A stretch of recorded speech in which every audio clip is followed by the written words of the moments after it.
Buenos días. Buenos días, profesor. Bueno, esperemos que hasta ahora están ingresando. Doctor, buenos días. Buenos días.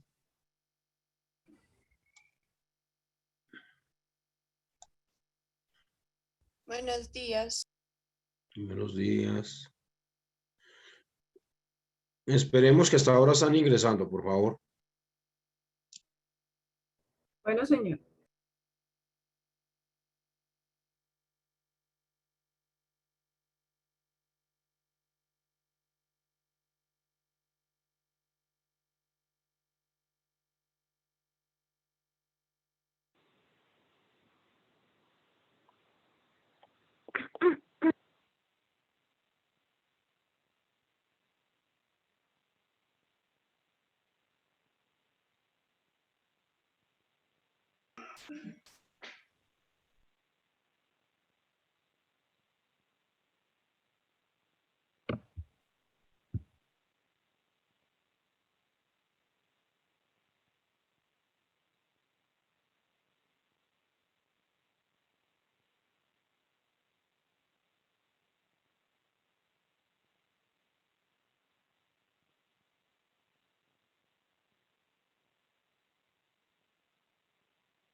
Compañero, buenos días. Buenos días.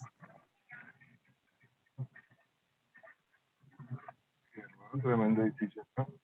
Mm. Dale, ven, Juan, que no viene nada. Muchacho, corre el vehículo.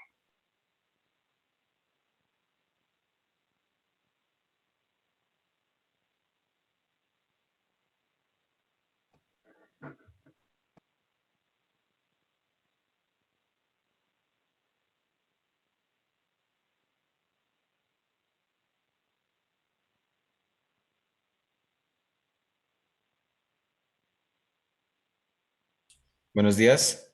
Sí, pero el foro no, ¿cierto? No. El foro es virtual, pero sin voluntad de presencial. Porque no cogí. Sí, es el 22, o sea, son 2 días antes del foro.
Buenos días.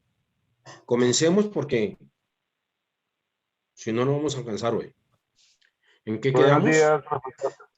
Buenos días. Buenos días, profe. Buenos días, compañeros. ¿En qué quedamos? Hoy vamos a ver lo que es el alcance histórico de la soberanía. Ok. La transcripción. Bueno, entonces comencemos. Por favor, cierren allá sus micrófonos. Pero la grabación.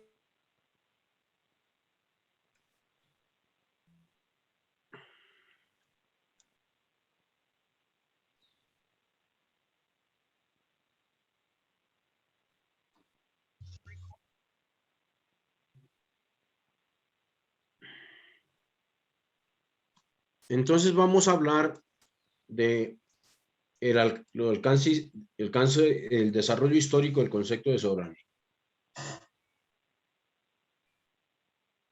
Para ello tenemos que precisar lo siguiente, que la cuestión de la soberanía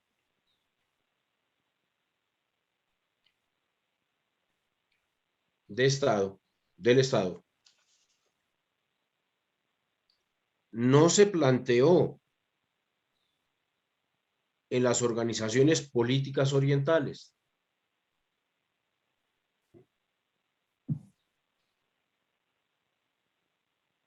Ni entre los griegos.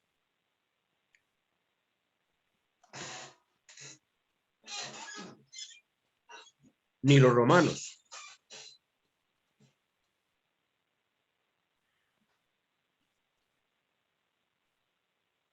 Pero vale la pena significar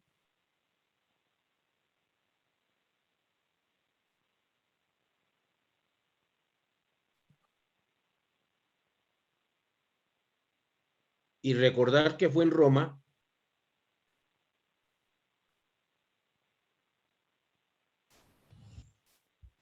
donde por primera vez se habló del super sanitas, así como suena.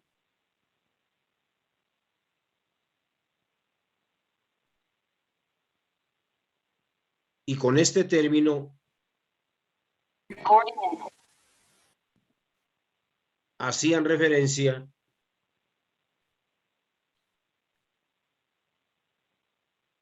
a la autoridad suprema que tenía el emperador.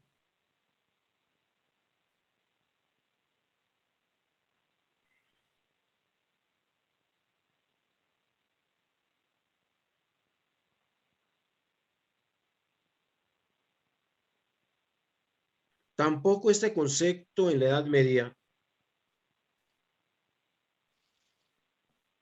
tuvo gran significado.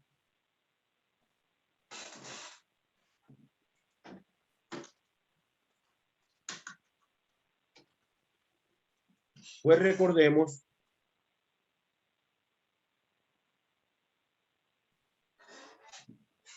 que el poder estaba centrado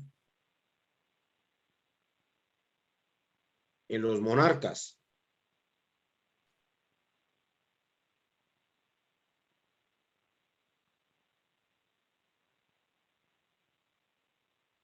Es decir, un poder absoluto.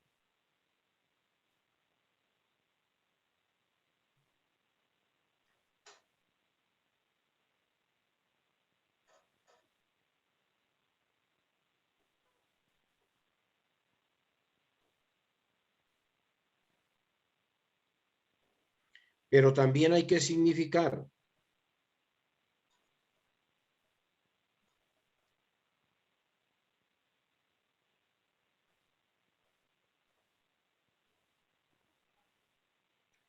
que la soberanía en esta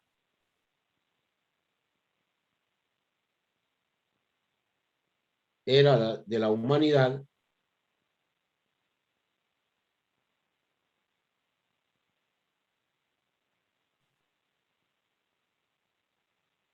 fue disputada por varios estamentos de la sociedad,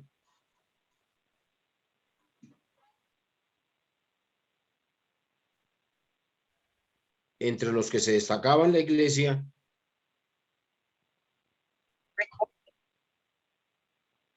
los señores feudales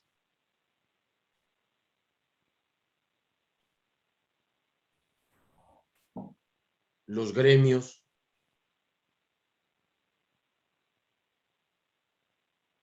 las órdenes de caballería,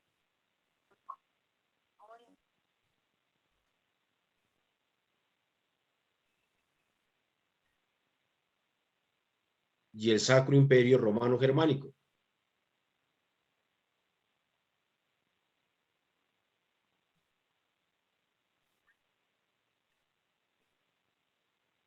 Profe, perdón, ¿y el Santo Imperio Romano qué? No, Sacro Imperio Romano Germánico. Vale. Lo que vio en Historia Universal, Linda.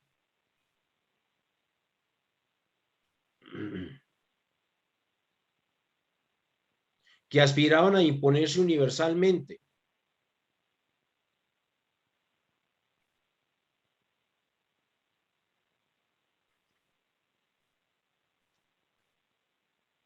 Y se resistieron a reconocer la autonomía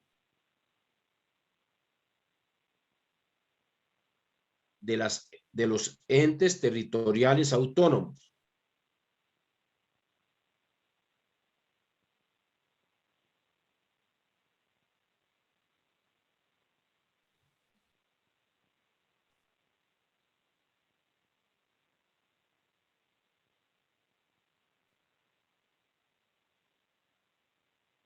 ¿Y cuál fue la razón? Sencilla.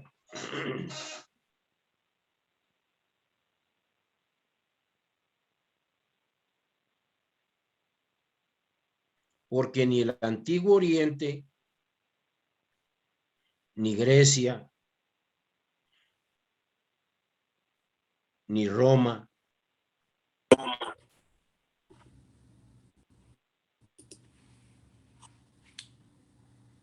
como tampoco en el Medioevo,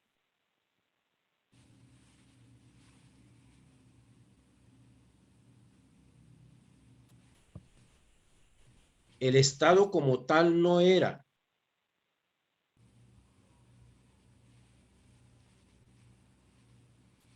una organización predominante dentro de la sociedad o comunidad. ¿Recuerda cuando vimos nosotros el artículo 38? Que existen muchas sociedades, pero hay un reconocimiento especial de esas sociedades. ¿En quién? En la figura especial de ¿qué? Del Estado, y del Estado en su soberanía. Ahí, en esta parte que estoy narrando, no existía un predominio del Estado. ¿Por qué? Ni de la soberanía. ¿Por qué? Porque no existía.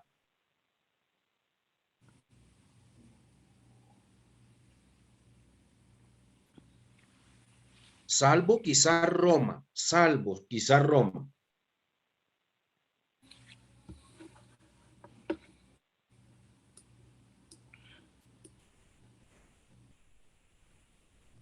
que establece un sistema jurídico unificado.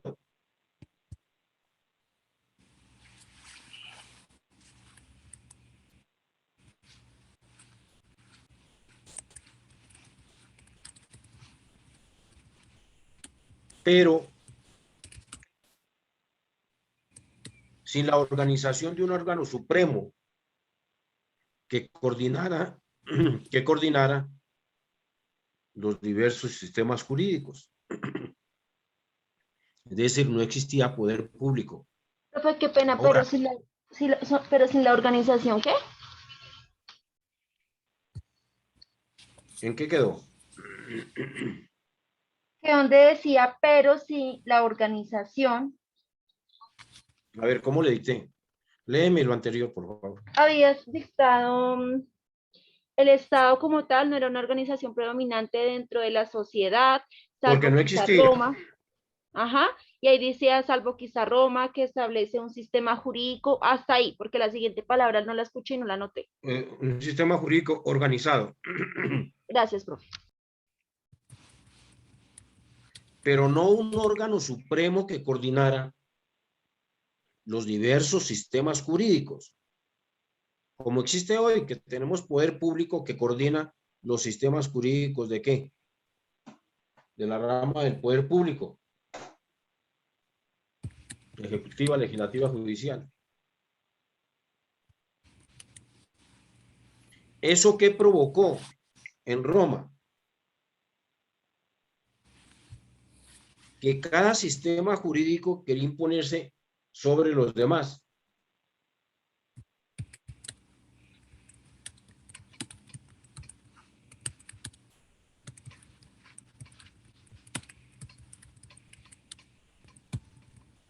Y así fue como se produjo una especie de anarquía jurídica.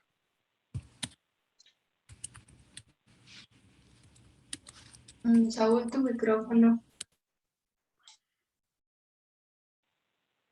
Ahora bien, entonces miren ese origen, ¿no? Ese origen que realmente en la antigüedad no se conocía esa forma de poder, porque no estaba establecido el Estado. Como no estaba establecido, no había soberanía. Entonces era inexistente. De pronto hay una medio salvedad en quién, en Roma, ¿no? Pero no es tampoco tan protuberante en materia jurídica. Y el super sanitas, que era la autoridad del emperador, que imponía todas las normas, condiciones y procedimientos. Ahora bien, ahora entonces veamos el origen del concepto moderno de soberanía estatal. Perdón un segundito.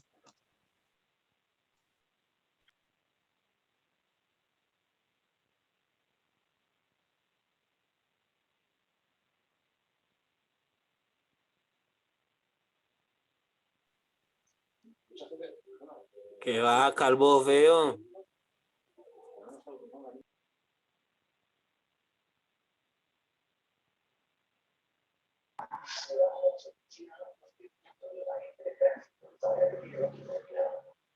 Qué grosería. Qué falta de respeto, de verdad. Que está haciendo eso, por favor. Pero es como que No, alguien siempre se salió. mete a ser grosero, porque la vez pasada fue igual. Sí, Las de últimas llamar clases al hemos tenido ese problema. Alguien No, de este y grupo se le comparte el link a otra persona para que... Exacto, para que se bloquee la clase. Falta de todo. Falta de respeto total. ¿De quién es un número que dice 305-201-4569? ¿Alguien lo reconoce? No, el que habló fue uno que tenía como Z. pesetas. El número es uno de los chicos de acá que siempre ya hace la llamada para escuchar la clase por ahí. Sí. Creo que José, que hace No, Yo estoy acá por computador y por celular. El celular apareció ayer en clase. Si ustedes revisan las pantallas, desde ayer está en clase. Pero es una compañera. Para checarlo. ¿Sí? Bueno, Es una compañera, sí. gracias. Hay que expulsarlo, hay que expulsarlo. Si quieres dicta el número de nuevo, yo lo busco. 305-201. Espérame, 305-201-4569. 45. Sí, señor, 69. Me parece que es de una compañía. A ver. ¿Qué fue lo que pasó, Angelita? Doctor, origen del concepto moderno. De soberanía estatal. Veamos desde dónde viene esto. Debemos precisar que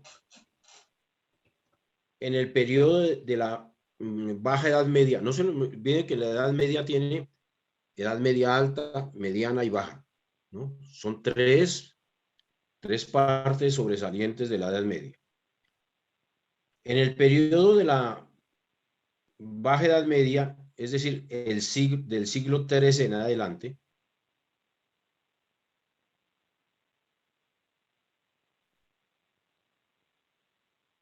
se fue extendiendo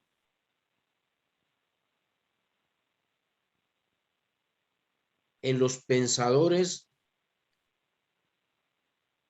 lúcidos de la época,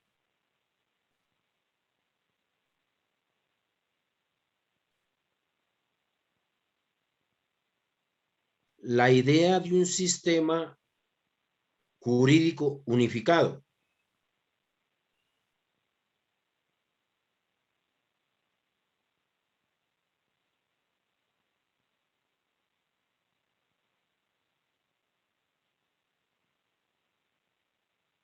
Dotado de una supremacía.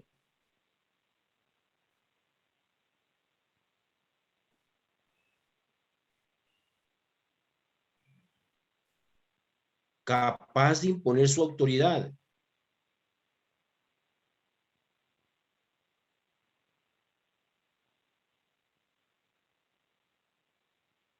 Y por ende,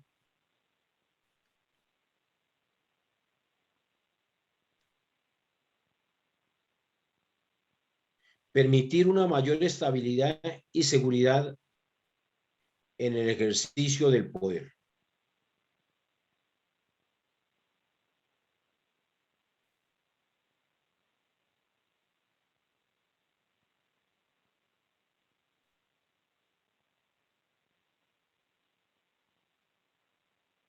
Que estaba concentrado en manos monárquicas.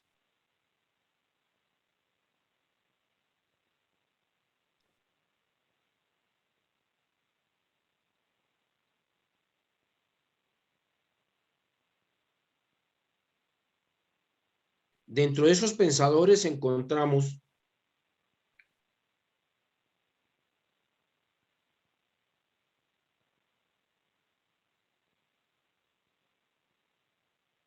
que propugnan por el establecimiento de un fuerte poder secular, es decir, no religioso,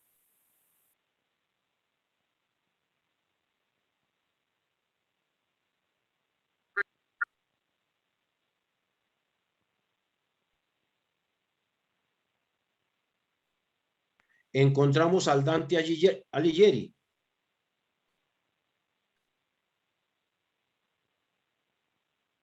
en su obra La monarquía de 1310. Este no solamente hizo la Divina Comedia, no, este era un pensador político extraordinario. Profe, a Dante y a quién más. Sí, en su obra. Dante Alighieri, en su obra La monarquía, Gracias, profe. que publicó en 1310.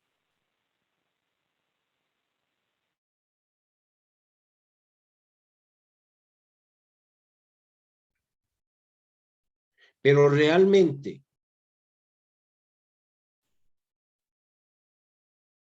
es en Francia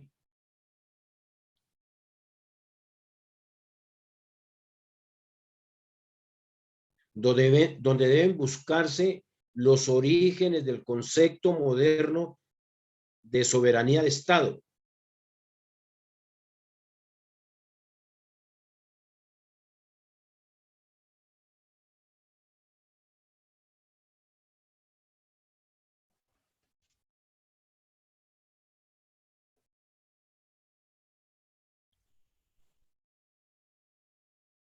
Porque fue este el primer país europeo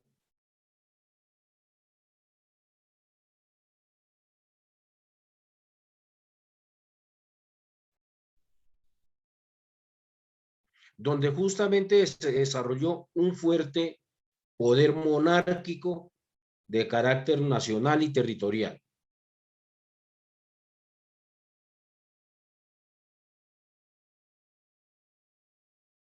Perdón, profe, un fuerte poder monárquico. Nacional y territorial.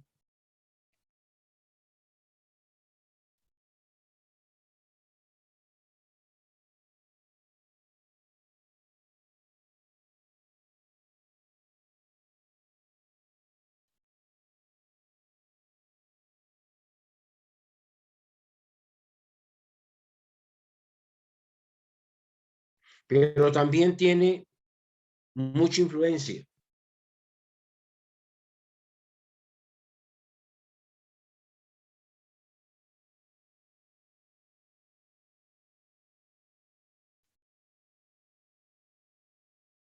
Y valga la pena decir que el concepto moderno de soberanía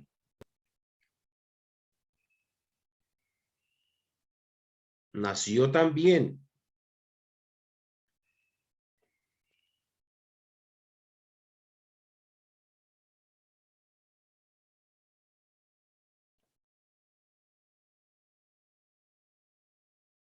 de la lucha emprendida por la realeza, especialmente en Francia,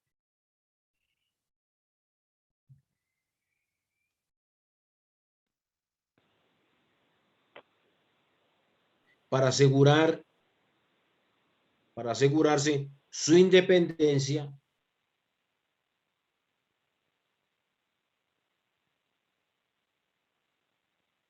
frente al papado. ¿Recuerda cuando hablamos del derecho divino de los reyes? ¿No? Que el papa era el rector espiritual de todos los emperadores. Entonces ya se les acabó eso, ya dice, no, ya no más papa, ya no más, no más, no más, ya retirémonos. Ahí eso es otra piedra angular del concepto de soberanía. Entonces, se van a asegurar que la independencia del papado, independencia externa, ¿no? Y por lo tanto quieren también, de paso, esa realeza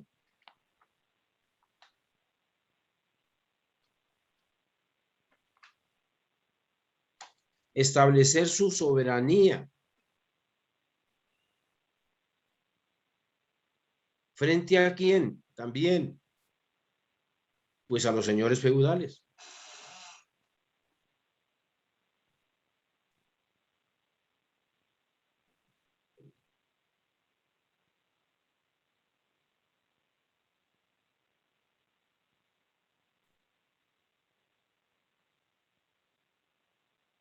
No podemos olvidar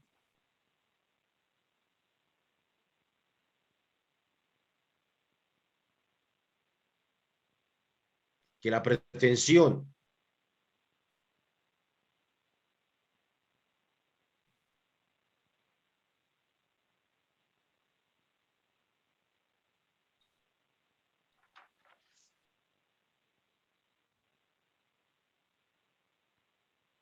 de la realeza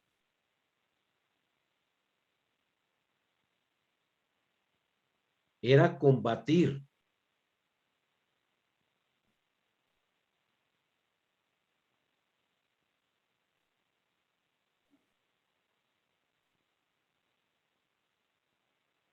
la acción del papado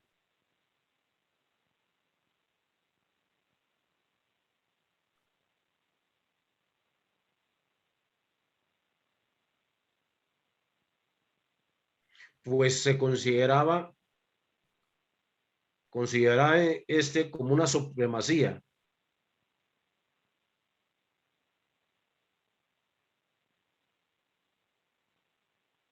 que se extendía por encima de todos los reinos cristianos.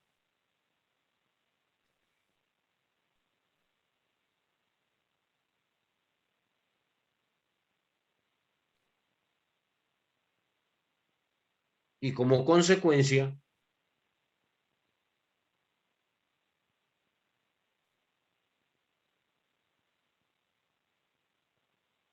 todos los emperadores católicos eran subalternos del Papa, vasallos del Papa.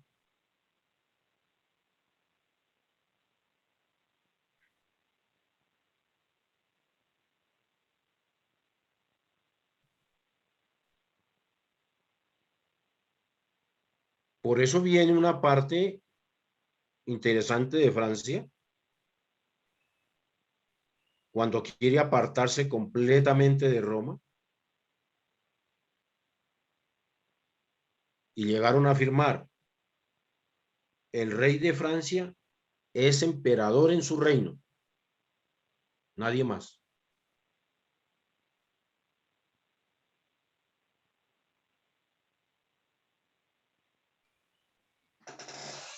Perdón, profe, cuando quiere apartarse de Roma. ¿Mm? Perdóname. Dice cuando quiere apartarse de Roma y ahí dijiste algo sobre el rey. Sí, que el rey de Francia es de Francia, es emperador en su reino. Nadie tiene que mandar ahí, nadie más, para apartarse completamente del papado.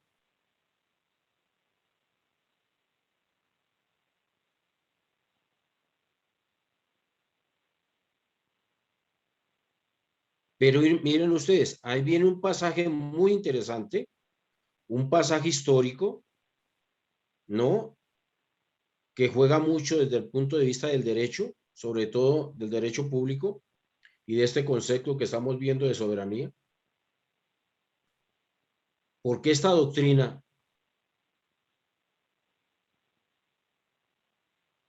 que proclama la independencia de la realeza europea frente al papado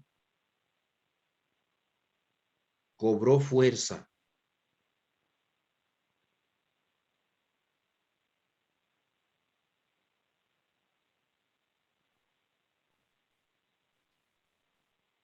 por el conflicto de potestades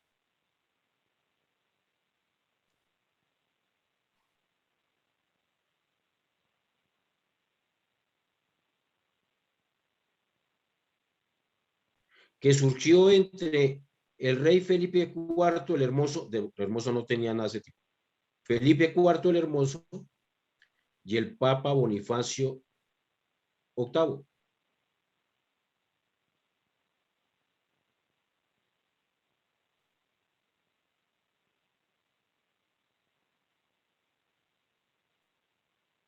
Miren, escúchenme en esto.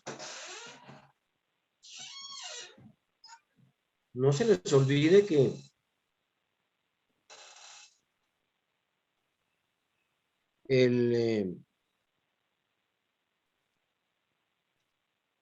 la sede del papado está en Roma y por los conflictos de tipo político y guerras y toda esa cuestión, les tocó trasladarse a Aviñón, la ciudad de Aviñón, en Francia. Y allá estuvieron mucho tiempo. Hicieron incluso varias acciones para poder trasladarse nuevamente a Roma, pero incluso fueron fallidas. Hasta ya posteriormente, casi modernamente ya se pueden trasladar a Roma.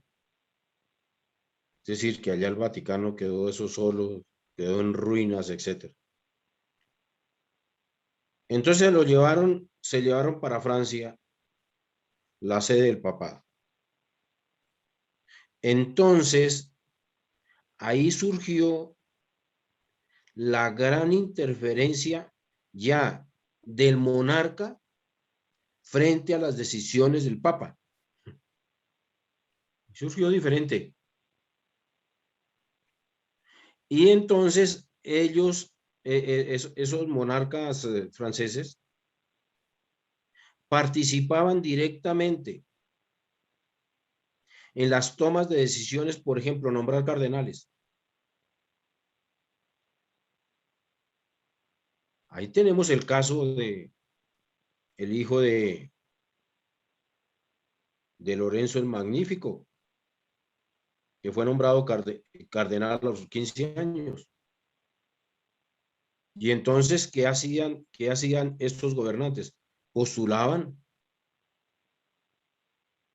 Y así llegaron a nombrar cardenales infinidad de gente. ¿Para qué? Para que cuando muriera el papa, si se iba a hacer cónclave, pues entonces tuvieran la oportunidad de poder elegir el papa que ellos querían. Eso se formó un problema muy grande entre Bonifacio y entre Felipe IV el Hermoso. Pero ¿por qué fue tan bien? Recordemos, ¿quién era la esposa de Felipe IV el Hermoso? La famosa Juana la Loca, que no era tan loca, era una mujer de armas tomar, una mujer inteligentísima, una gran estratega política.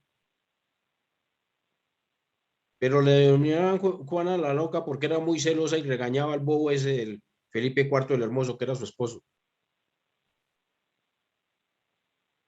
Recuerden, ella es hija ¿de quién? Pues de los reyes católicos, de Fernando e Isabel. Y cuando le correspondía el trono a ella, se lo empolató el mismo papá, ¿no? Entonces argumentando que estaba loco. El loco era él. Pero entonces ocurre lo siguiente. Miren este pasaje. Bueno, les estoy recordando porque ustedes saben todo eso. Miren este pasaje. Ocurre que existían las famosas peregrinaciones de todos aquellos católicos que querían conocer dónde quedó el templo de Salomón hacia Jerusalén. Entonces venían las grandes peregrinaciones, porque según la reglamentación que existía en la época, quien conociera hiciera esa gran peregrinación, tenía unos beneficios espirituales especiales. Entonces la gente fundamentada en su creencia lo hacía. Pero ¿qué ocurría? Que cuando iban hacia Jerusalén, fácilmente eran atracados, robados, etcétera, de sus pertenencias. Entonces, ¿qué se hizo? Se constituyó una fuerza que llamaron los cruzados para proteger a esas personas. Y los protegieron. Entonces, estos hombres provocaron las grandes guerras. ¿Con quién? Con los musulmanes, con los infieles, según ellos. Entonces, ¿qué ocurrió? Posteriormente, la iglesia crea un ejército de clérigos que se llamaron los templarios. Ojo con esos señores. Ojo con ellos. Ojo con ellos, sobre todo en derecho comercial. Ojo.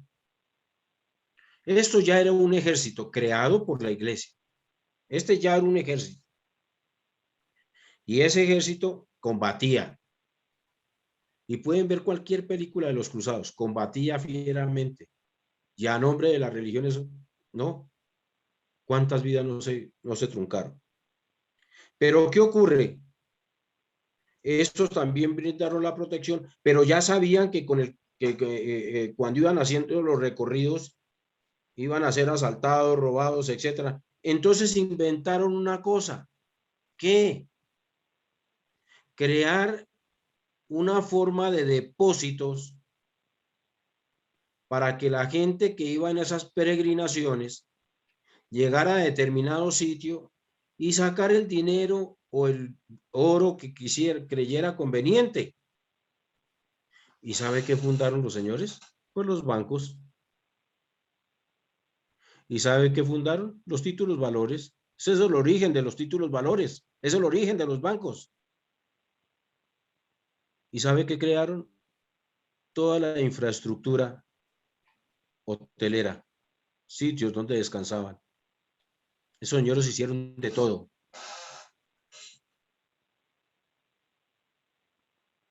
Y entonces, ¿qué ocurrió? Luego se constituye la orden del temple. ¿Por qué del temple? Porque fue en el temple de Salomón. Por eso se llaman así los templarios. 7 personas muy distinguidas que lo hicieron.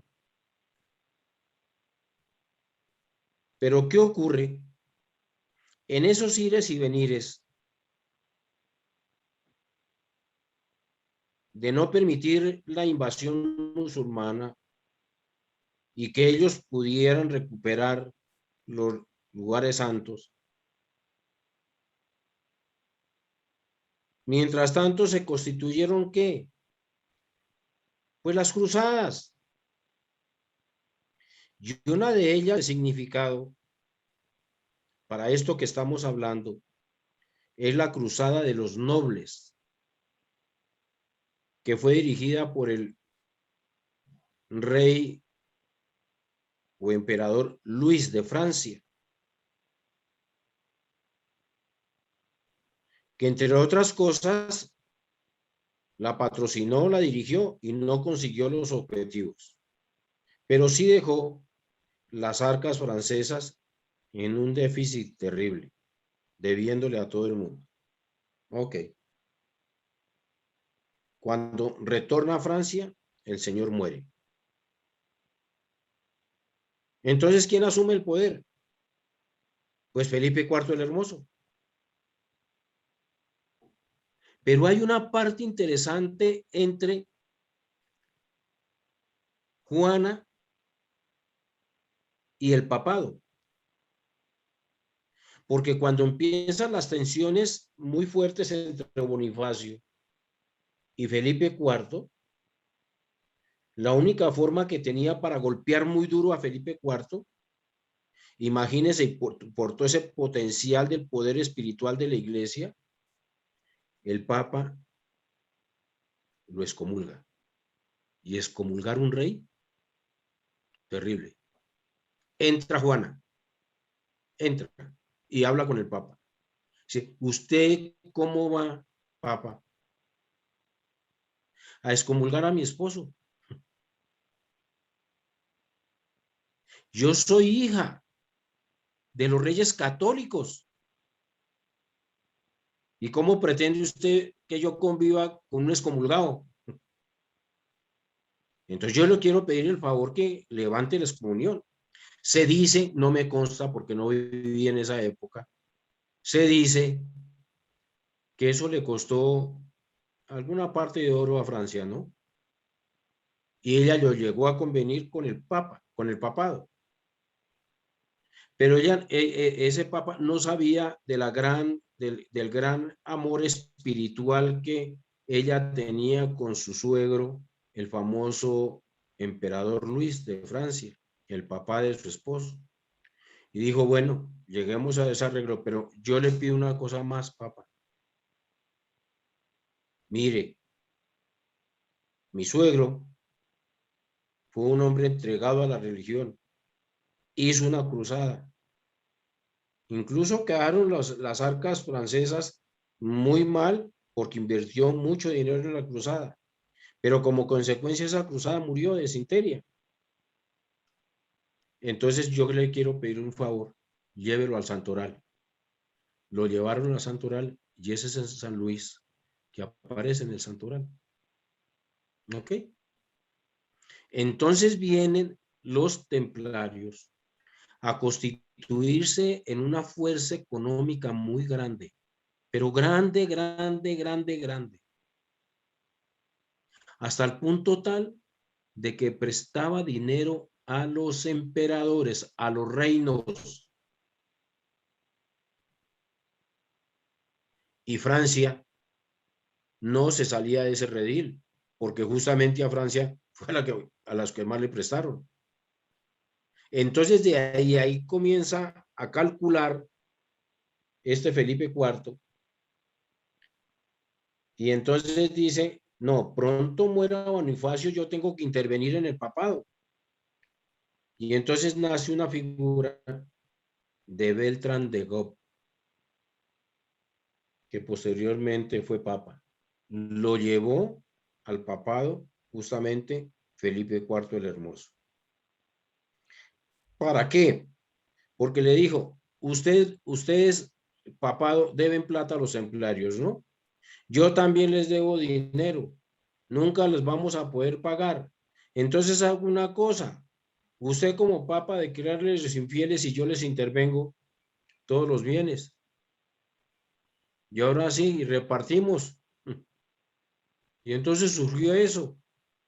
Y entonces se dice que esa parte económica se le dio a la Orden Hospitalaria de San Juan de Dios. Se dice. Quién sabe, no creo tanto, por la ambición de Felipe IV. Y que se repartieron a todos. Oiga, y a propósito, aquí no tenemos un hospital de San Juan de Dios? Sí, señor. Señor, la orden de San Bueno, Teníamos, porque eso lo acabaron, doctora. Ya está votado en el centro. No, tenemos Entonces, porque la tenemos. Contraloría lo está interviniendo. No está interviniendo, sí, sino se acabó está de vigilando pronto para que se haga. administrativamente. Se acabó de pronto administrativamente, pero jurídicamente no, porque todavía hay No, procesos sobre y eso. lo tiene la red Centro Oriente administrándolo una parte Sí, porque eso era de quién era eso? del Estado, era de nosotros, del Ah, Estado. ya, del Estado. ¿Y del Estado cuál Estado? Colombiano. Ah, sí, ¿de cuál Estado colombiano? De Estado. ¿Y qué parte del Estado, señor don José Humberto? De la Actualmente, beneficencia de Cundinamarca, hombre. Bueno. Ay, Dios mío. Bueno. Entonces, mire todo lo que ocurrió. Y todas esas influencias por el concepto de soberanía. Mire todo lo que influyó. Y esto de los templarios es una cosa larga. Eso es larguísimo. Esa historia sí que es bonita. Y ahí viene el origen, el famoso origen del martes 13. Ojo, ojo. Bueno, sigamos. ¿Descansaron? ¿Puedo seguir? Ok.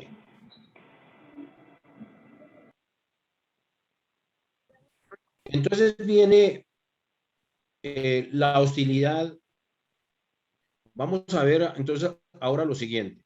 Soberanía papal y versus la soberanía secular.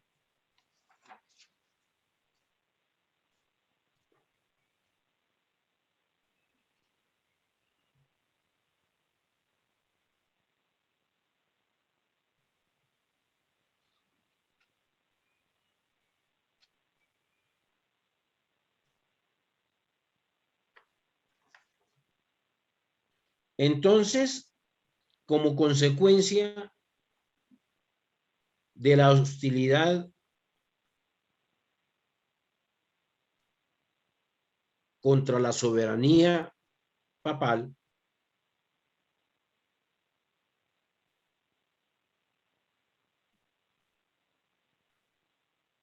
viene una obra crítica de Juan de París,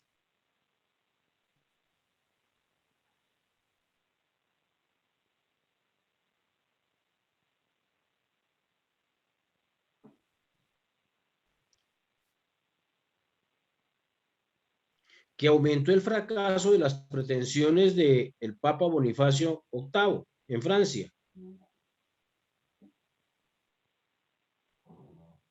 ¿Qué aumentó qué, profe? ¿Me podría repetir, por favor? El fracaso de las pretensiones de Bonifacio VIII en Francia. Y con el sistema de Aviñón.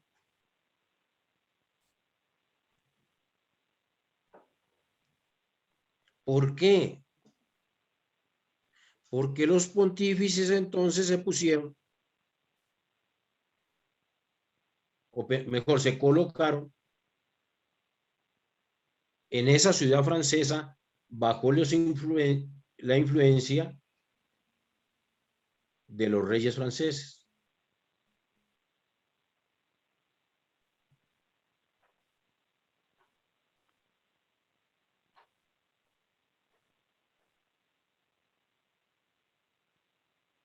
Y entonces aparece la figura del Papa Juan 22. Juan 22.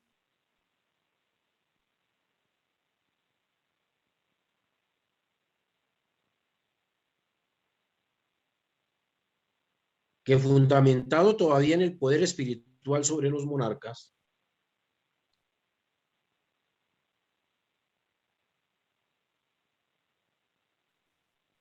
intentó intervenir en una disputa por la sucesión imperial en Alemania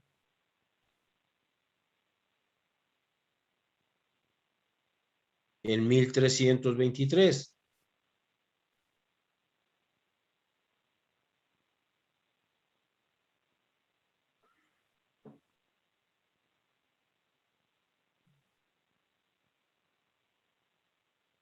y nuevamente surge la controversia sobre las dos potestades.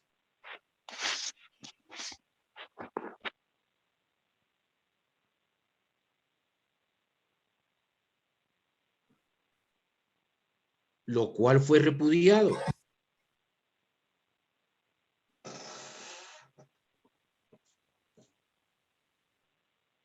Ya que el Papa lo que pretendía era situarse como supremo árbitro internacional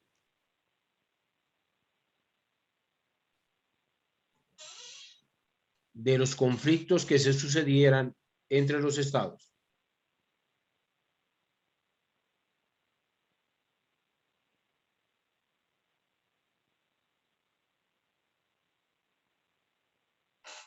Y entonces, mire con lo que sale.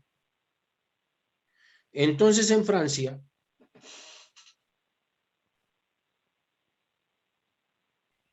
declararon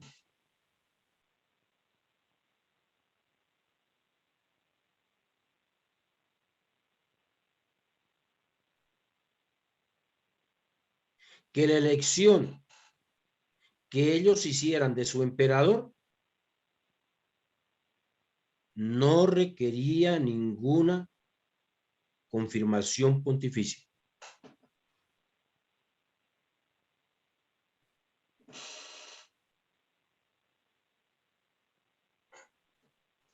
Perdón, Y profe, no requería ninguna confirmación pontificia. ¿Qué pasa, Geraldine? no, ya dijiste la ¿Esto palabra fue que no. ratificado mediante qué?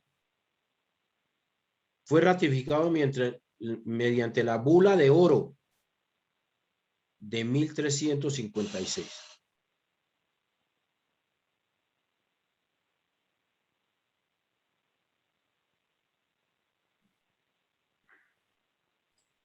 Bueno, doctor, me repite la ficha. 1356. Les traigo esas referencias porque de pronto lo van a ver en Derecho Internacional.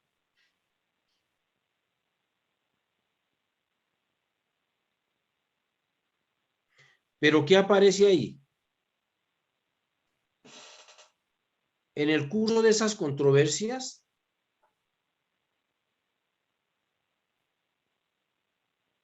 comienza también la defensa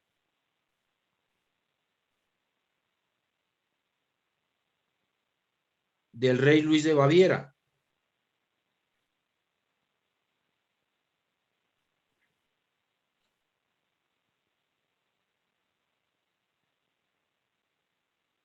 Y aquí aparecen dos de los más grandes pensadores políticos del medioevo.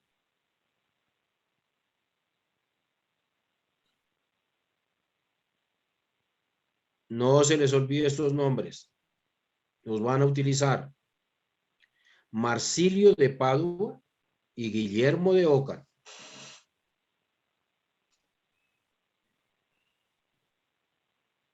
¿Marsilio de qué, profe? Perdón. De Padua y Guillermo de Ockham.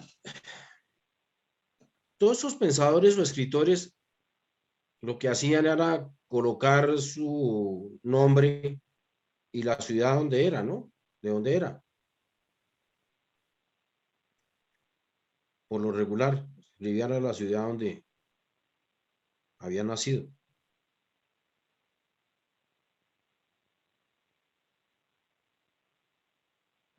Por ejemplo, el Da Vinci, Leonardo, de la ciudad de Da Vinci. Da Vinci.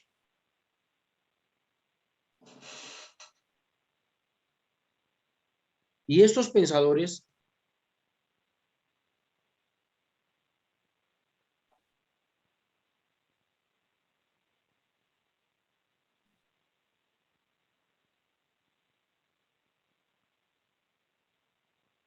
fundamentaron su argumentación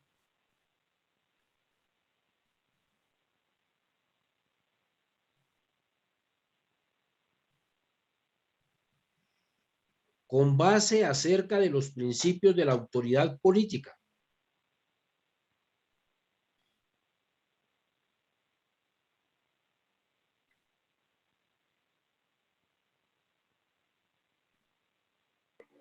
Perdón, profesor, ¿con base a qué?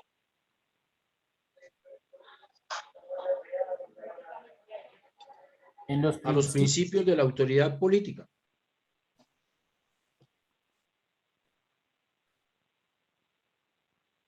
Que como era un imperio, pues no tenía aplicación muy particular en Alemania.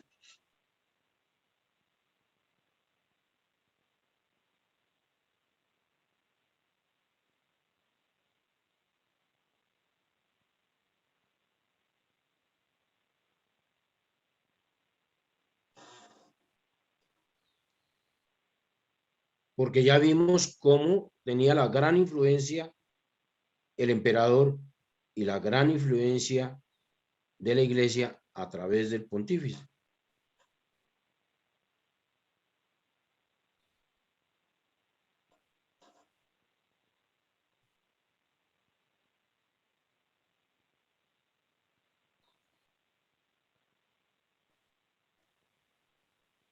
Y ellos dijeron,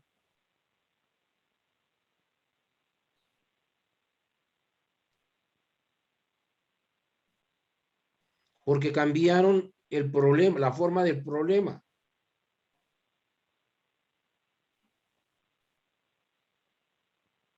Y se dijo, la relación que debe existir es entre el soberano directamente y sus súbditos, a los que gobernante dirigía.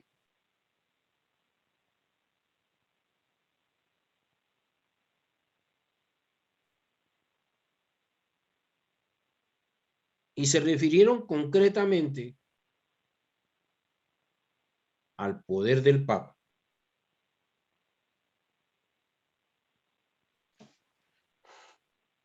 Manifestando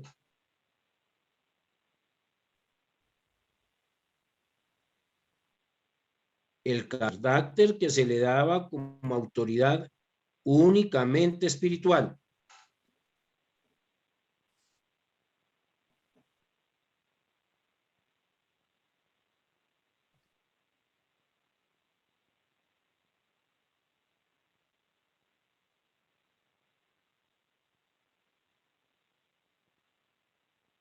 Entonces viene este Marsilio de Padua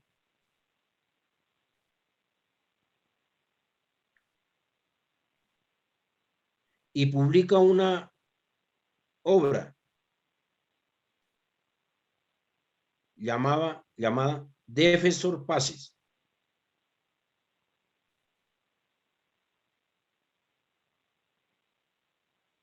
Profe, por favor, ¿me puedes deletrear el nombre de la obra? Defensor Pacis. Defensor Pacis. Gracias. Y se propuso no tanto defender el imperio,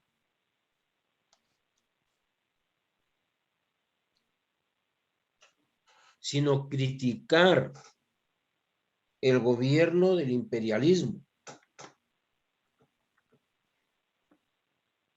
que se venía desarrollando.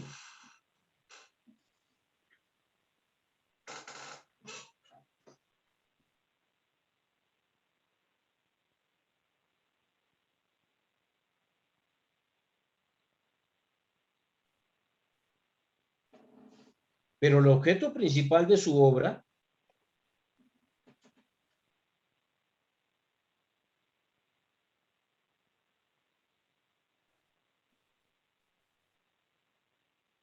era definir y delimitar del modo más categórico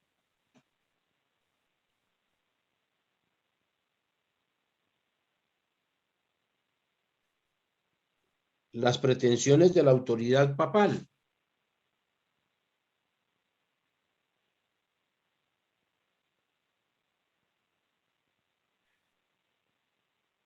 Que estaban encaminadas a controlar directa o indirectamente, la acción de los gobiernos.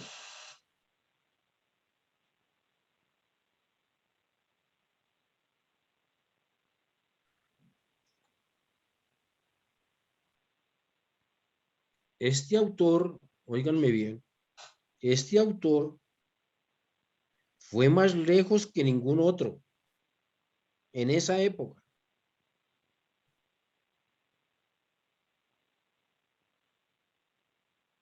Y dijo,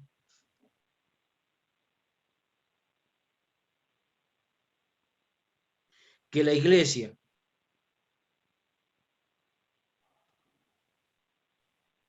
debe estar controlada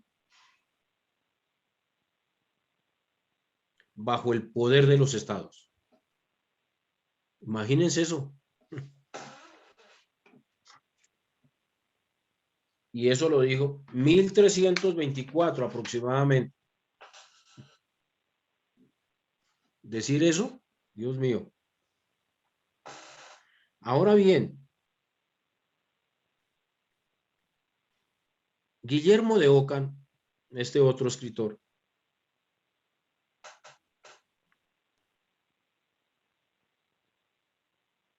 ese Marsilio era religioso, ¿no? Guillermo de Ockham, teólogo inglés, formado en la Universidad de Oxford,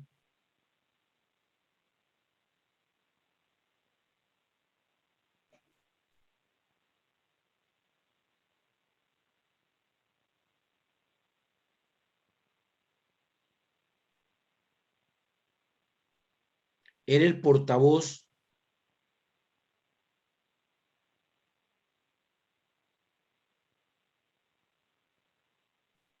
de la orden franciscana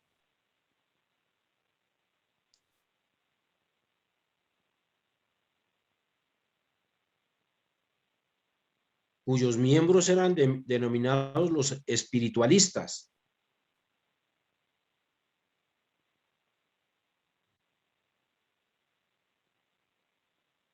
¿Los qué, profe?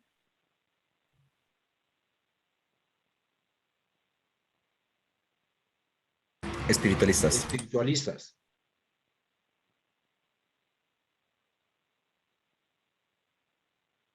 Este Guillermo de Ockham defendió la obra de Marsilio de Padua.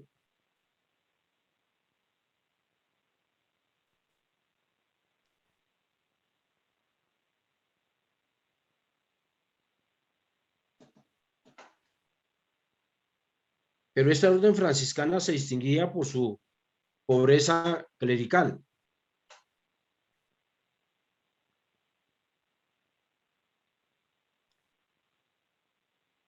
Pero dados los pronunciamientos y la comunidad de ideas de Marsilio de Padua y Guillermo de Ockham, el Papa Juan XXII los excomulga. Excomulga a sus religiosos.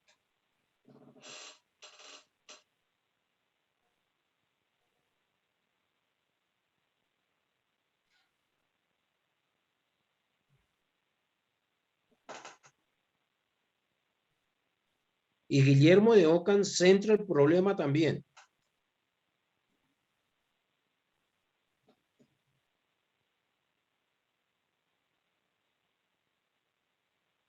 Y dice, en esencia,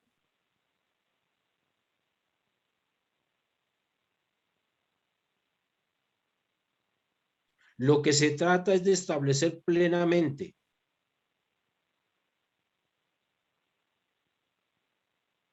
los derechos de los súbditos frente a sus gobernantes.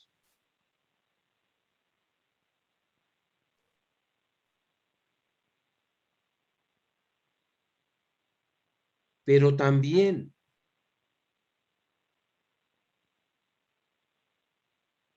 establecer la limitación de la autoridad papal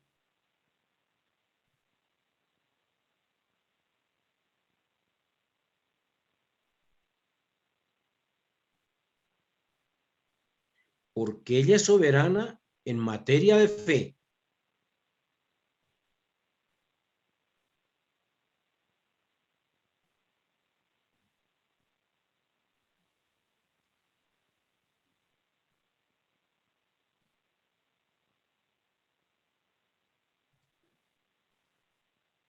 Y en derecho no puede existir la coacción. Oiga, este tipo tan adelantado.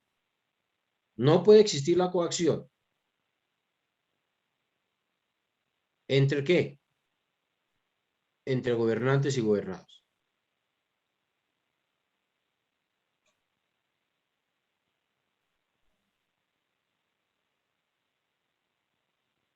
Miren lo que dice este hombre, por favor. Este Guillermo de Ockham. Afirma también Guillermo de Ockham.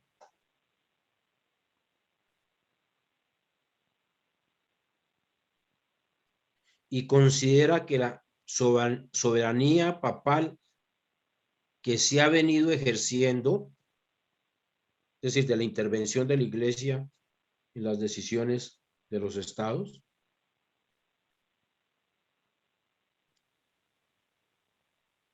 desde el punto de vista del cristianismo,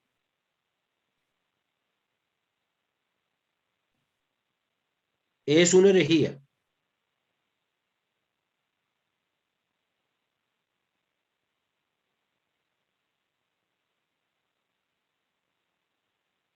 Y desde el punto de vista político, un desastre.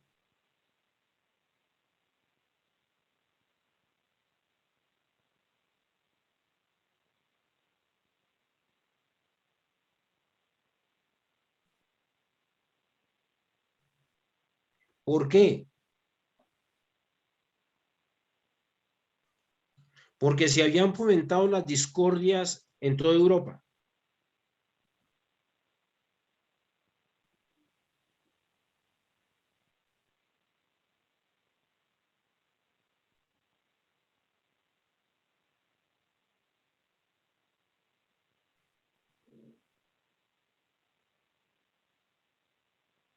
Porque de paso habían destruido la libertad cristiana.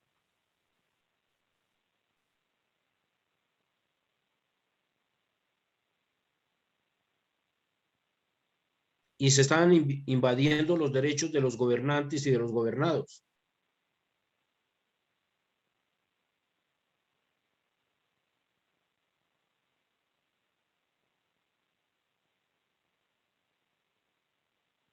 Dice, y sin embargo, hay que señalar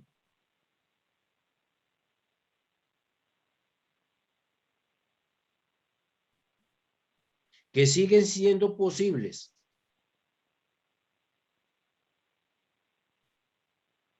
el apoyo y la colaboración de las dos potestades.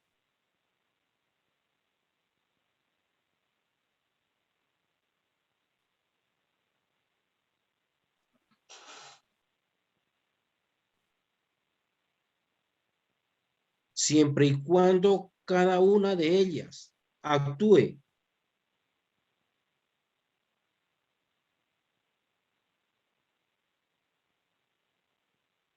dentro de los límites de la ley divina y la ley natural.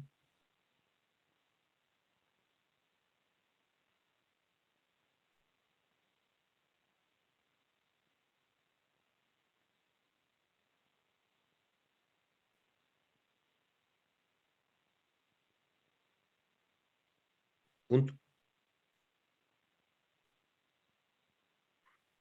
Debemos señalar que en medio de este proceso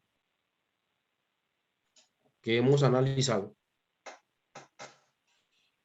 y acelerado por el Renacimiento,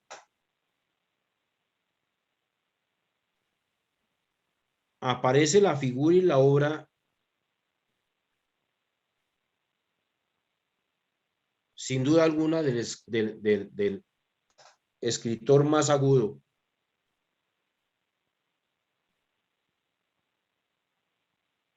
político de la época, Nicolás de Maquiavelo,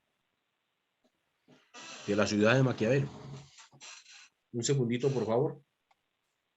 Y ya vamos a ver qué pasa con Nicolás.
Profe, tiene apagado el micrófono.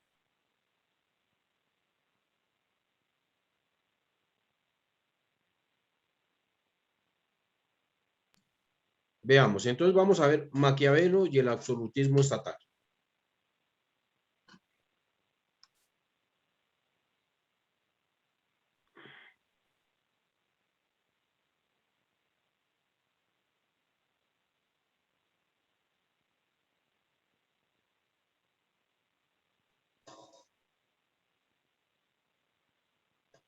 Maquiavelo vivió en los momentos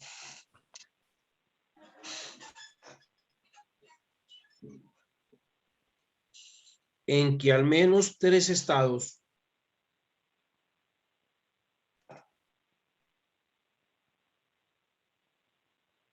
habían producido el proceso del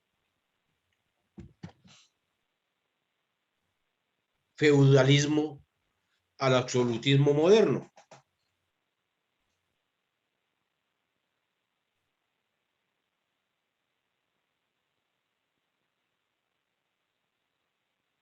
En Francia,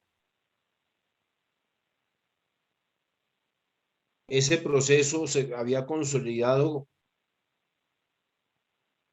con el rey Luis XI.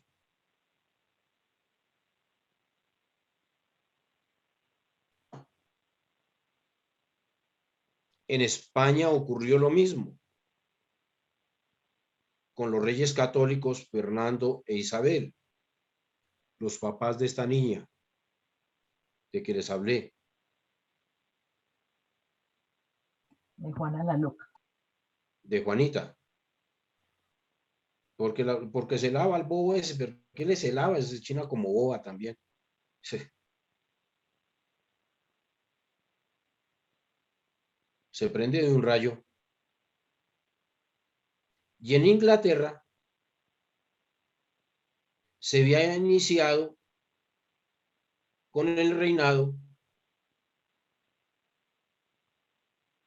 de Enrique VII.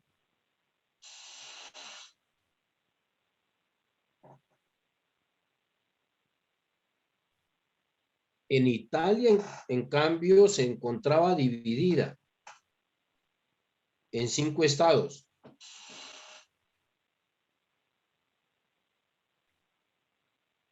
El reino de Nápoles al sur,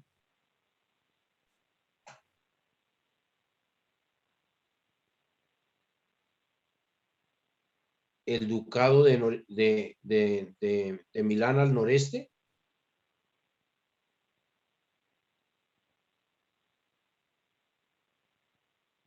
la República Aristocrática de Venecia al noreste,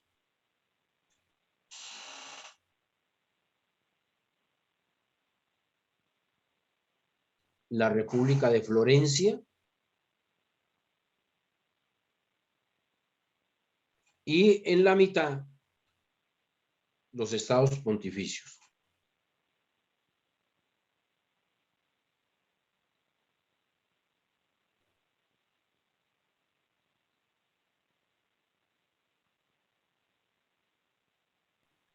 Perdón, profesor, en la parte de Milán, ¿era reinado o era república o era qué? Perdón, ahí me perdí. Repúblicas, estados, repúblicas. ¿Recuerdas el origen de la palabra estado? Que ya lo vimos. Pero viene un aspecto que es analizado desde el punto de vista del comportamiento de los papas frente al papado.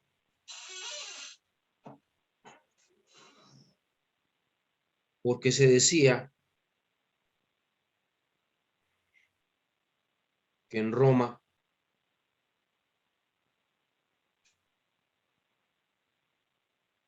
se vivía una relajación y libertinaje en la corte papal.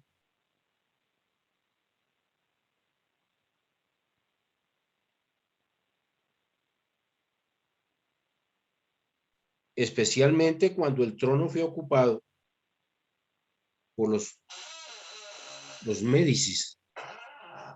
Recuerde que esos eran unos banqueros muy fuertes, ¿no? Ahí viene.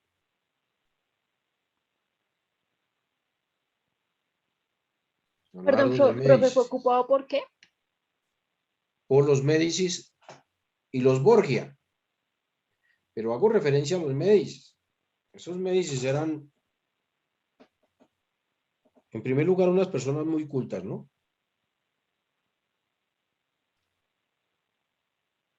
Y Lorenzo el Magnífico fue una persona que protegió mucho las letras y las artes.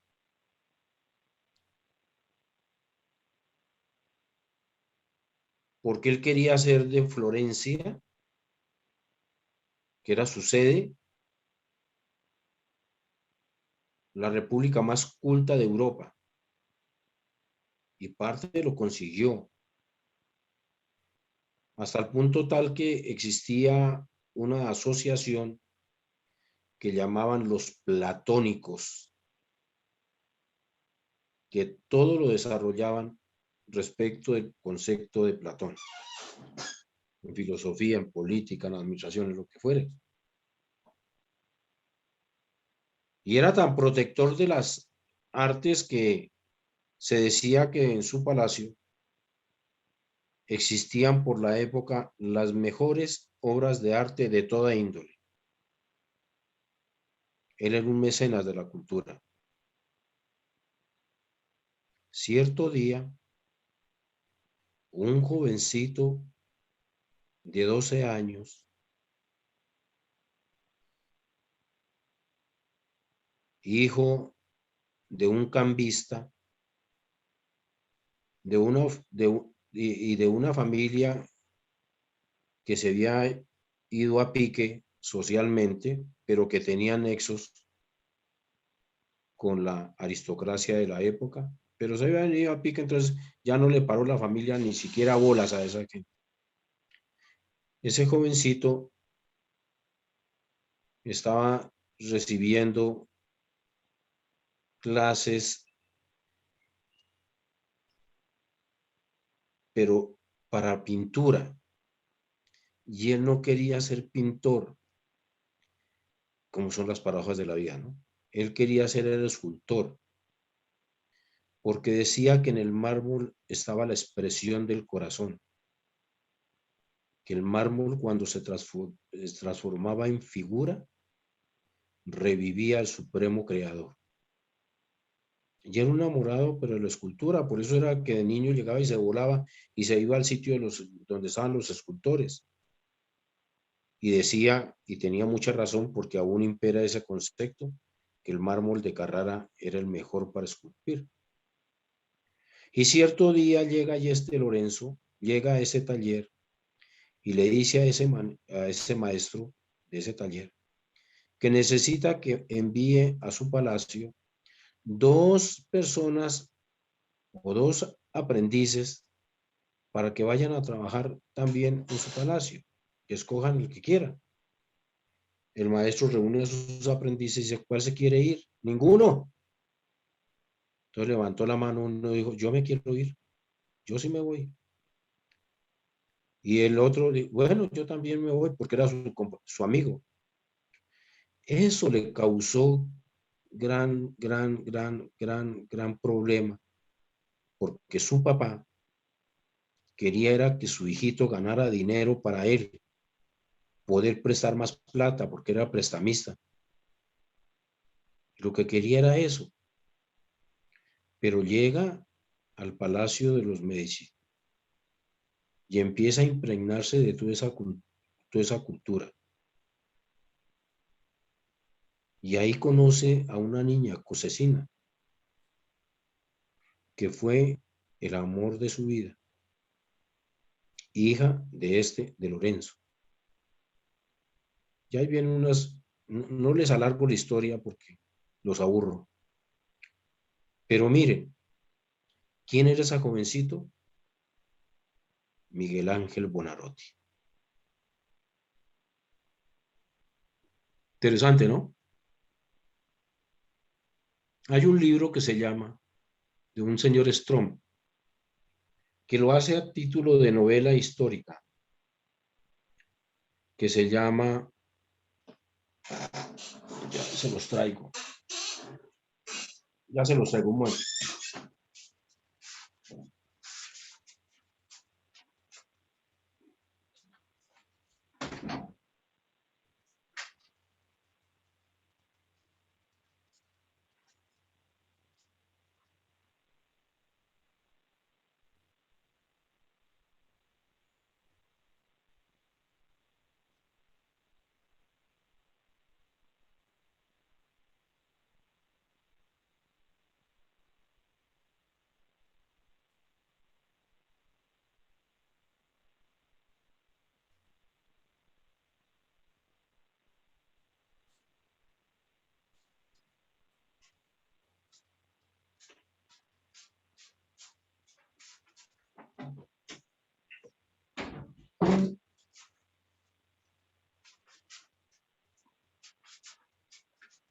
Es este.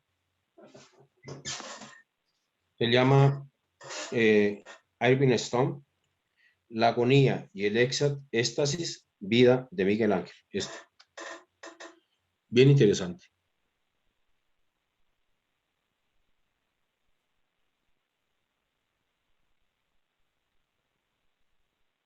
No es tan extenso realmente. No tiene sino 576 páginas, no es tan extenso, pero es un libro bien interesante. ¿Por qué traigo esa colación? Para ver cómo influyó ese Maquiavelo y ese absolutismo en el manejo de ¿qué? De la soberanía. ¿Sí ve cómo juegan todos esos eventos humanos, todos esos eventos que producen todos los seres humanos? Y paradójicamente él no quería ser pintor. Él no. Lo convence es Julio II, el Papa Julio II, de que pinte la Sistina. Y paradójicamente lo que él no quería tanto fue a lo que se dedicó su obra cumbre, ¿no? Las pinturas de la Capilla Sistina. Sistina, en honor de Sisto IV. Bueno, no hablemos más de eso, ya nos ubicamos, ¿no? En el contexto político y social. Ahí también estuvo presente la vida de ese gran artista extraordinario que dio la humanidad. Bueno, entonces vienen los Médicis y los Borgia. Los Borgia, ay. Ay, familia de ingrata recordación para el papado y para todo el mundo, ¿no?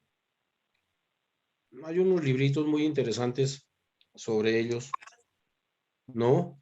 De cómo se relacionaban entre sí como familiares, ¿no? Y ahí viene una figura de César, que era el padre de ellos. No se aterren, antes los papas eran casados y tenían hijos y todas esas cosas, ¿no? Entonces ahí viene la gran relación de César, su hijo, y de Lucrecia, su hija, y del gran amor existente entre el padre y la hija, y entre hermanos. De hecho, una familia extraordinaria, ¿no? ¿No? Vale la pena leerlos. Terrible, Dios mío. Bueno, entonces, estos papas consiguieron hacer un Estado más fuerte, sí.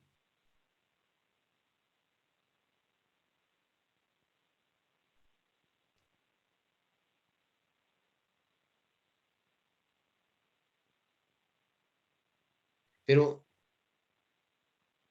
la mayor parte de los italianos de la época también admitieron que consolidaron a Italia.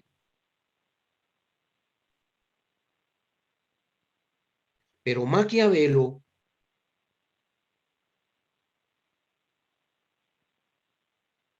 consideraba que la Iglesia era la principal responsable de que Italia no lograra su unidad.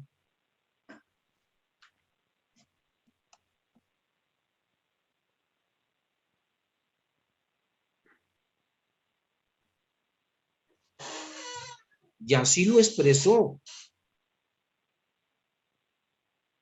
en una de sus obras fundamentales que se llama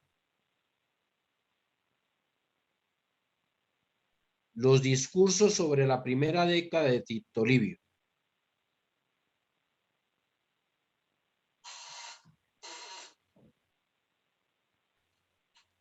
En las que analiza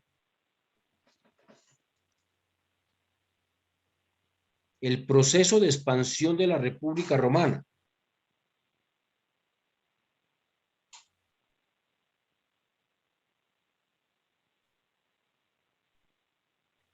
Y expresa también la admiración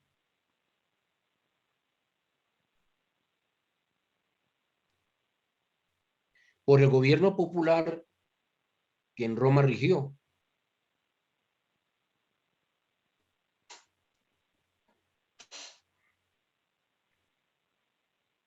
Pero que este sistema no era aplicable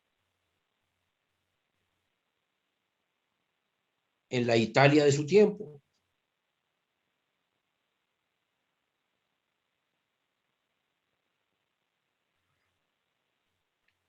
Esto dio origen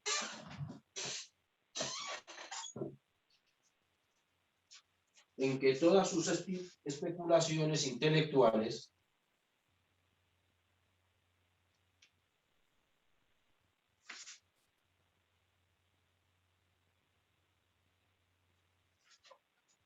se plasmaran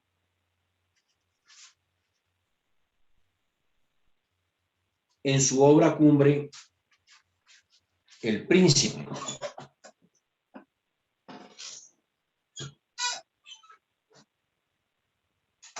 Su más importante obra política.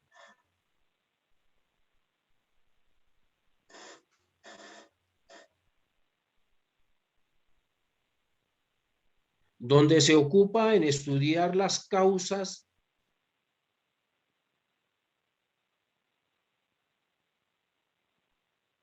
del auge y la decadencia de los estados.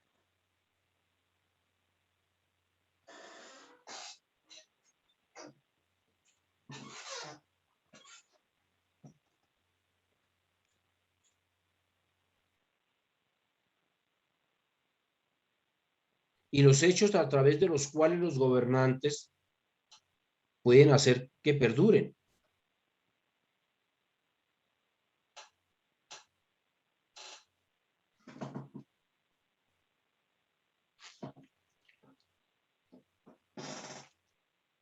En estas dos obras que les he mencionado,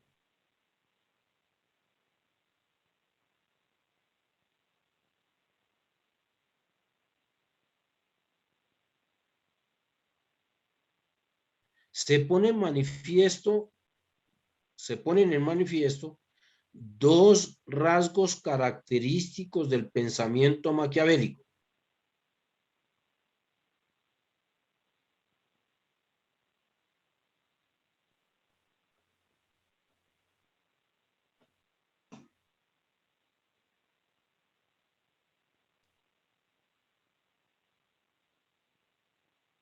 Primero, la indiferencia, oigan bien, la indiferencia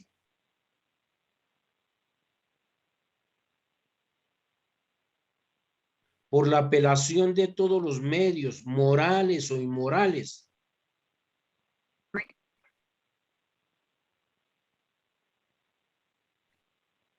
para conseguir los fines políticos del Estado.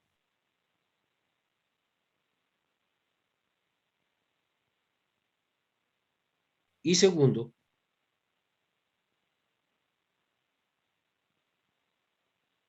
la creencia en que el gobierno se basa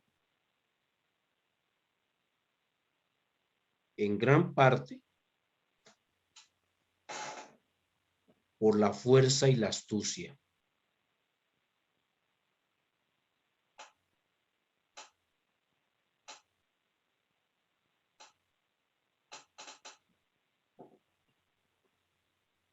Por eso podemos encontrar que el rasgo más importante de este escritor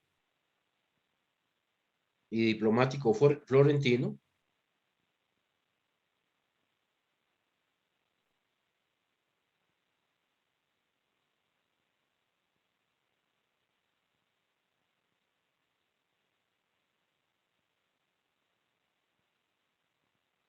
fue el que planteó que la política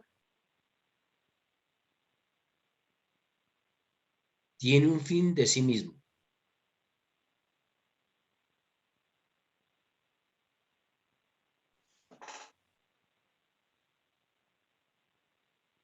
Por ello escribió exclusivamente sobre la mecánica del gobierno.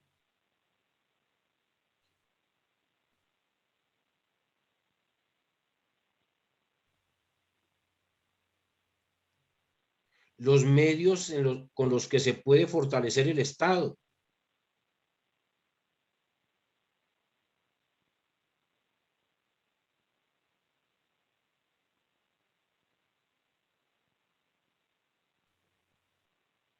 La política susceptible de aumentar su poder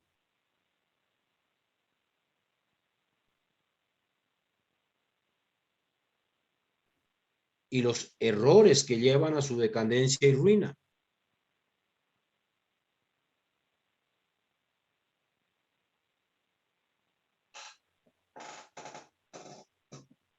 Para Maquiavelo,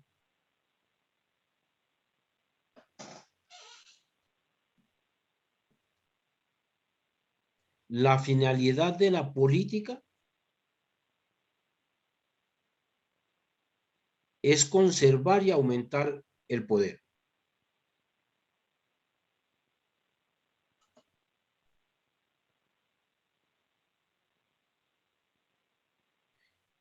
Y el patrón para juzgar esa política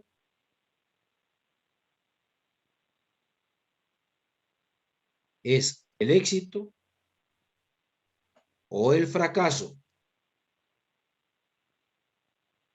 en la consecución de ese objetivo.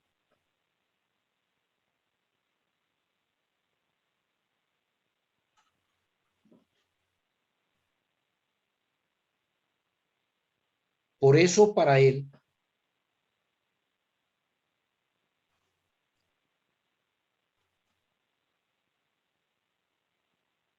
una política que sea cruel e injusta le es indiferente.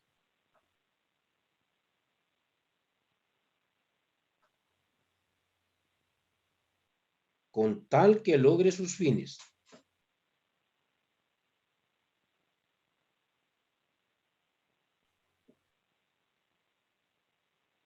Lo que cuenta según su pensamiento, ante todo, es la habilidad que despliegue el gobernante para ello.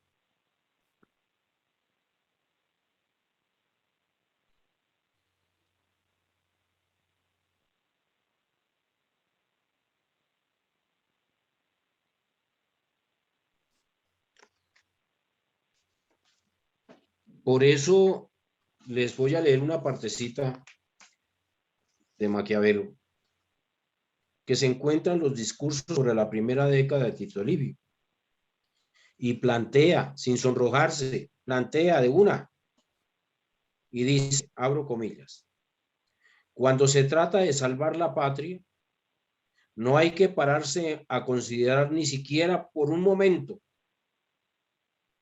si algo es legal o ilegal, moderado o cruel, laudable o vergonzoso, sino que dejando de lado a toda otra consideración, debe seguir hasta el fin cualquiera de las resoluciones que salven la vida del Estado y le reserven su libertad. Oiga, parece que por ahí hay unos mandatarios que han leído muy bien a Maquiavelo, ¿no? ¿Sí ve tan actual que está esa obra? ¿Sí ve por qué tenemos que leer tanto? Bueno.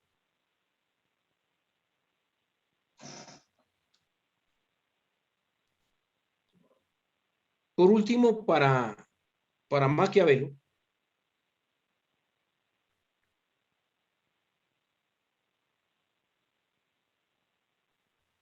no se le olviden que él es absolutista, típicamente absolutista, pero 100%. Entonces, para Maquiavelo, un estado afortunado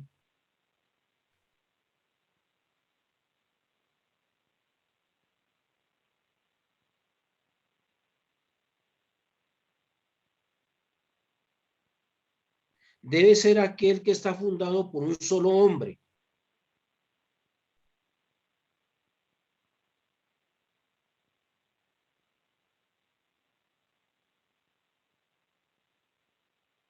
con unas leyes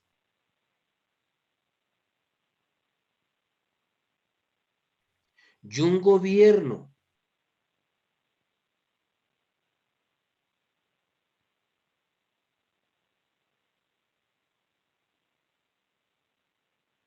dirigido por él,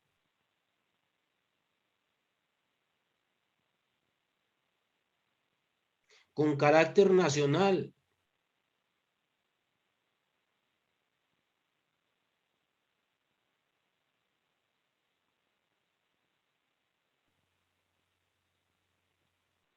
y que tienda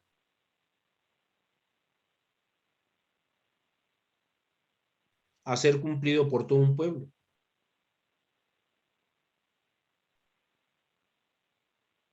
¿Por qué?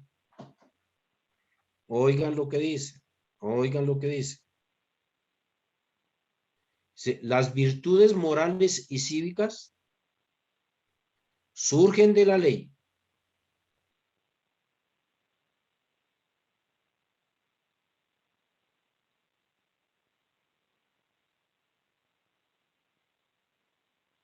Y cuando una sociedad se ha corrompido,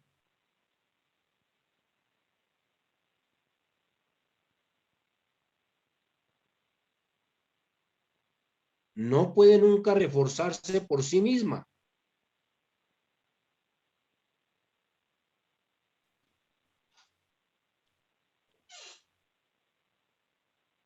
Sino que tiene que ser tomada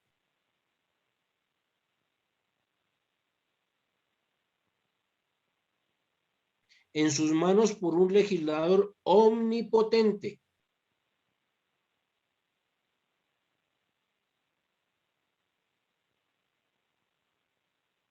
que restaure los sanos principios establecidos por el fundador de ese Estado.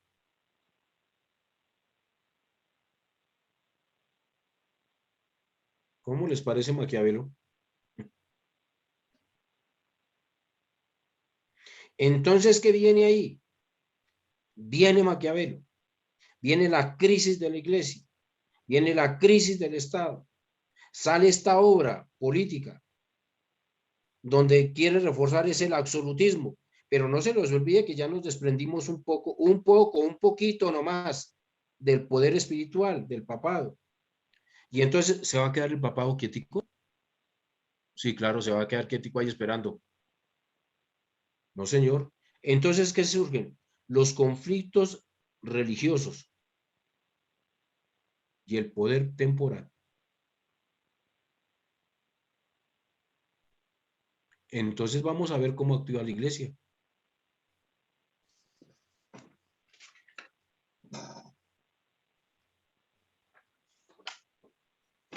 ¿Entendieron hasta el momento lo que vamos hablando de soberanía? Ahora sí se dan cuenta ustedes la razón de ser del preámbulo de la Constitución del 86 que leímos aquí y la diferencia con el 91. ¿Ven ustedes toda la influencia que tuvo nuestra Constitución de todo lo que pasó en la Edad Media y en Europa? ¿Nos lo trajeron aquí? Claro que nos lo trajeron. Por eso repito ese preámbulo, porque tenemos que ver los conflictos religiosos. Repito el preámbulo de la Constitución del 86. Que nos dice: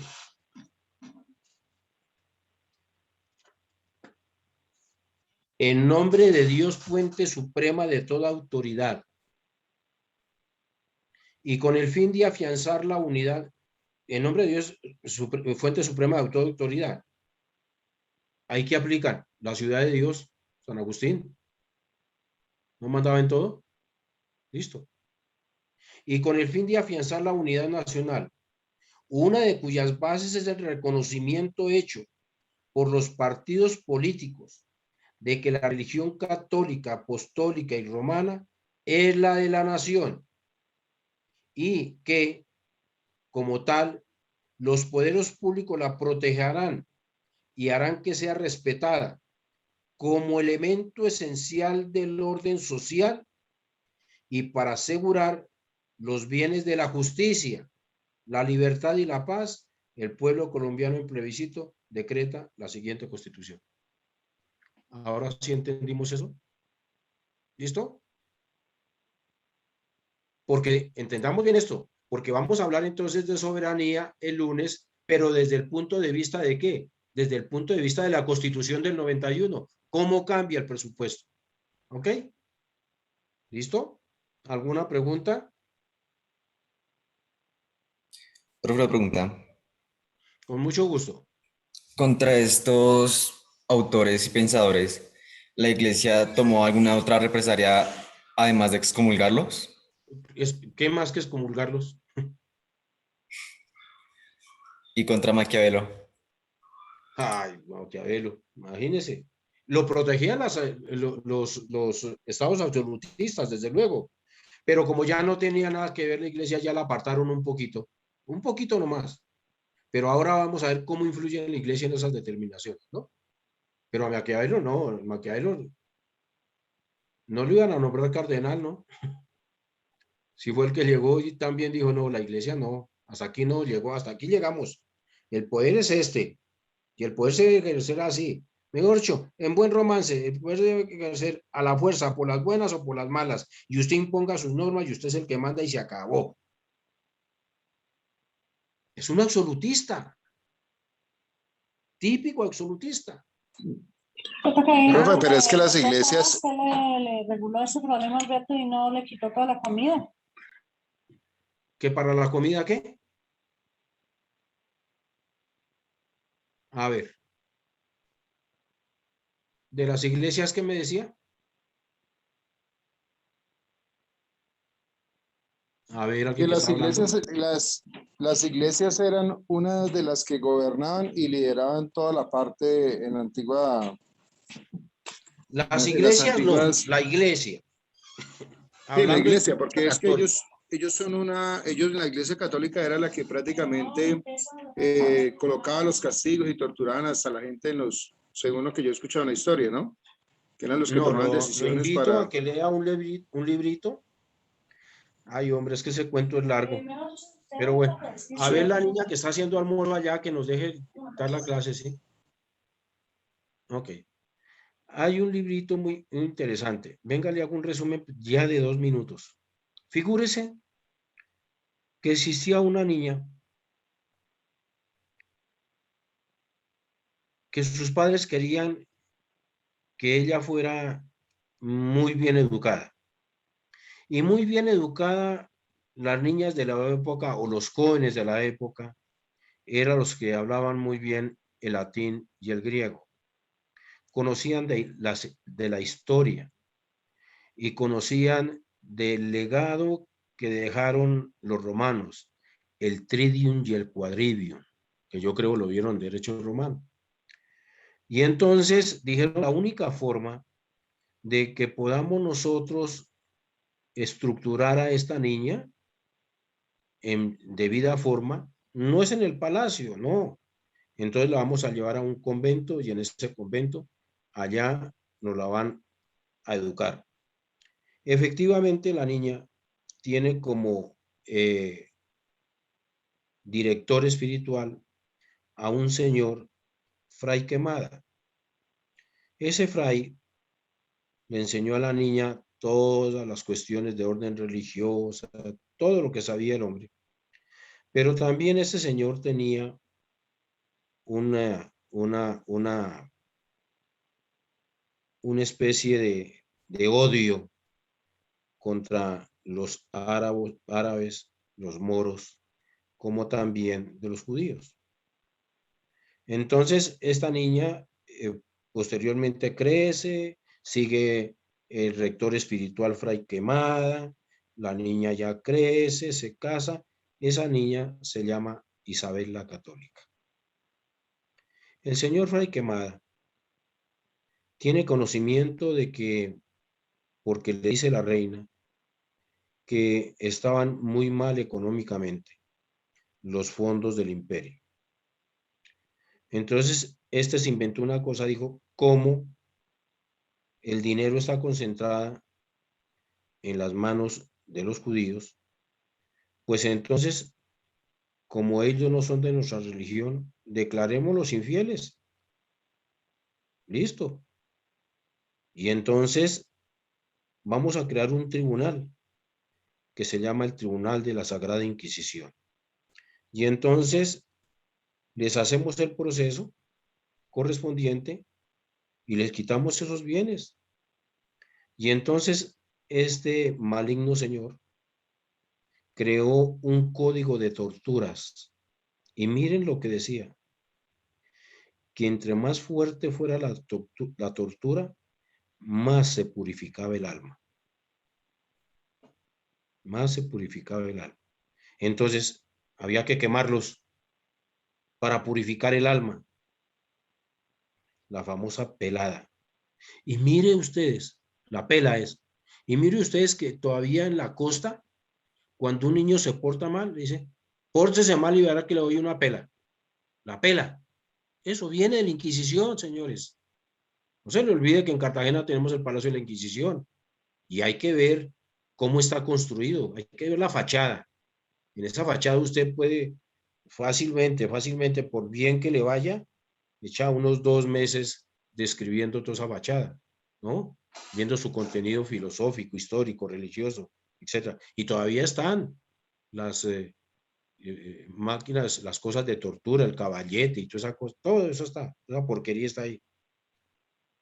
Y entonces ahí efectivamente intervienen los judíos, les quitan su dinero, los queman, etcétera, todas esas torturas benditas.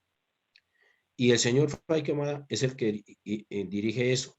Y entonces crea una cuestión, dice, como la iglesia no puede matar, pero sí puede juzgar. Entonces que juzgue y el juez ordinario que ordene la muerte. Y entonces a ese juez le damos parte de lo que nosotros le quitemos a esas personas. Y así es como obtienen eso. Eso se llama la Inquisición. Y ahí usted puede ver la preponderancia de la Iglesia Católica, especialmente en España, ¿no? Ok. Sí, Bueno. listo, profesor, gracias. Un feliz día. Gracias, doctor. Gracias, profesor. Gracias. Mucho gusto. Profesor. Gracias, profe. Hasta luego. Espero que hayan Gracias, feliz fin de entendido eso. semana. Gracias, profe. Bendiciones.